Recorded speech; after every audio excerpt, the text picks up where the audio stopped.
кормандони раёсати вазорати корҳои дохилӣ дар минтақа ва ноҳияи Рашт чапдастии 2 нафар ҷавон ки яке 21 дигаре 18 сол дорад ошкор намуданд. дастгиршудагон ҳарду сокинони ноҳияи Рашт буда дар 7 лаҳзаи ҷинояти дуздӣ гумонбар дониста мешаванд.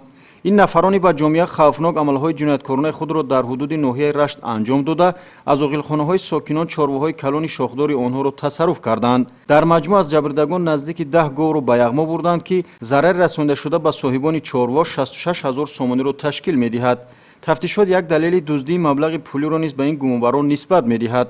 аз ҷумла боздоштшудагон борои шикастани қулфи дари манзили истиқоматии сокини деҳаи бедак шаҳрванд ҷомидов давлатмаҳмад ғайриқонунӣ ворид гардида аз дохили сандуқ 7000 сомонӣ пули нақдро тасарруф намуданд. вобаста ба ҷиноятҳои содирнамудаи гумонбарон дар шӯъбачаи тафтишотии раёсати вазорати корҳои дохилӣ дар минтақа ва ноҳияи Рашт парвандаи ҷиноятӣ оғоз гардида тафтишоти пешакӣ идома дорад.